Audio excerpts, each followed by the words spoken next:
Block theatre. I aimed so near when I supposed you loved her right good marksman, and she's fair I love. Then hath she sworn that she will live chaste? She hath, and in that spring makes huge waste. Love, and in that vow I do live dead that live to tell it now. Be ruled by me, forget to think of her. Oh, teach me how I should forget to think.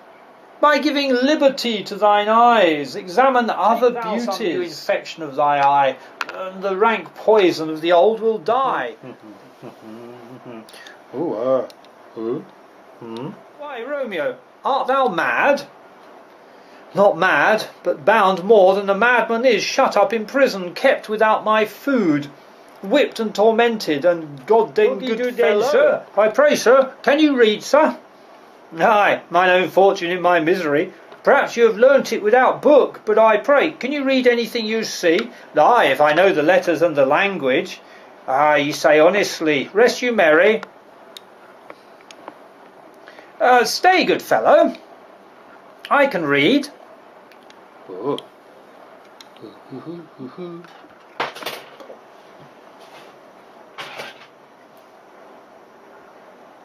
Signor Martino and his wife and daughters, County Anselmo and his beauteous sisters, the lady widow of Vitruvio, Signor Placentio and his lovely nieces, Mercutio and his brother Valentine, mine uncle Capulet, his wife and daughters, my fair niece Rosaline and Livia, Signor Valentino and his cousin Tybalt, Lucio and the lively Helena. A fair assembly. Whither should they come? Up whither? To supper, to our house. Whose house? My master's. Indeed, I should have asked you that before. Now I'll tell you that without asking. My master is the great rich Capulet. And if you be not of the house of the Montagues, I pray you come and crush a cup of wine. Rest you merry. At this same ancient feast of Capulet sups the fair Rosaline, whom thou so loves, with all the admired beauties sun. Ne'er saw her match since first the world begun. Tut, you saw her fair, none else. Your lady's love against some other maid. Then I will show you shining at this feast, and she shall scant show well that now seems best. I'll go along, no such sight to be shown, but to rejoice in splendour of my own. Nurse, where's my daughter? Call her forth to me.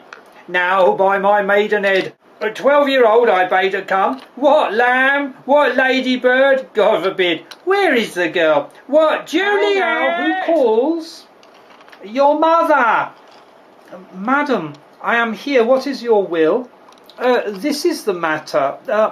Nurse, give leave a while. We must talk in secret. Nurse, come back again. I have remembered me. Thou hearest our counsel. Thou knowest my daughter's of a pretty age. Oh, faith, I can tell her age unto an hour. She's not 14. Oh, I'll lay 14 of my teeth, and yet to my teen be it spoken. I have but 4. She's not 14. How long is it now to Lammas tide? A fortnight and odd days, odd or even. Of all the days of the year, come Lammas Eve at night, she shall be 14. Oh, Susan and she, God rest all Christian souls of an age. Well, Susan is with God. She was too good for me. But as I said, on Lammas night at Eve, at night, yes, she'll be 14. Oh, that shall she marry. Oh, I remember it well. 'Tis since the earthquake now 11 years, and she was weaned. Oh, I'll never forget it of all the days of the year upon that day, for I had then laid wormwood to my dug, for sitting in the sun under the dove house wall. Oh, my lord, and you were there at Mantua. Nay, but I do bear in brain. But as I said, when I did taste the wormwood on the nipple of my dug, and felt it bitter, oh, pretty fool, to see it tetchy and fall out with the dug. Shake, quoth she, the dove house. Oh, 'twas no need trow. It is 11 years. for then she could stand I alone, nay, by the rood, she could have run and waddled all about, and even the day before she broke her brow, and then my husband, oh God be with his soul, was a merry man, he took up the child, yea, quoth he, does thou fall upon thy face, thou wilt fall backward when thou hast more wit, will not, Jule, ha ha, oh, and by my holy dam, the pretty wretch left crying and said, hey, to see now how a jest shall come about, oh, I warrant, and I should live 1,000 years, I should never forget it. What wilt thou, Jule, quoth he, ha ha, and pretty fool it stinted and said, aye, ha ha. Enough of this, nurse, I pray thee, hold thy peace.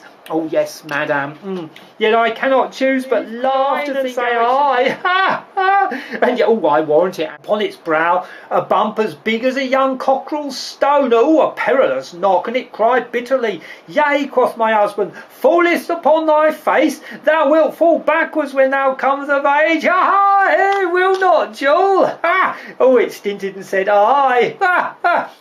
And stint thou too, I pray thee, nurse, say I. Oh, peace, I have done. Oh, God mark thee to his grace. Oh, thou wert the prettiest babe there I nursed, and I might live to see thee married once I have my wish. Marry? Why, yes, that's the matter, the very theme I came to talk of. Tell me, Juliet, dear, how stands your disposition to be married? It is an honour that I dream not of. An honour! Oh, were I not thine only nurse, I would say thou son of marriage now. Younger than you here in Verona, ladies of esteem are already made mothers. By my count, I was your mother much upon these years that you are now a maid. Thus then, in brief, the valiant Paris seeks you for his love. Oh, a man, young lady! Oh, a man of wax! Verona's summer hath not such a flower. Nay, he's a flower in faith, a very flower. I'll look to like if looking liking move, but no more deep will I indart mine eye than your consent gives strength to make it fly. Madam! Madam! Madam! The guests! The guests! Oh. Madam! Madam! Madam, the guests are come. Madam, supper's served up. You called my young lady. My young lady asked for. The nurse called in the pantry and everything in extremity. I was hence to wait. I beseech you, follow straight. Oh. We follow thee, Juliet. The county stays. Go, girl, seek happy nights to happy days.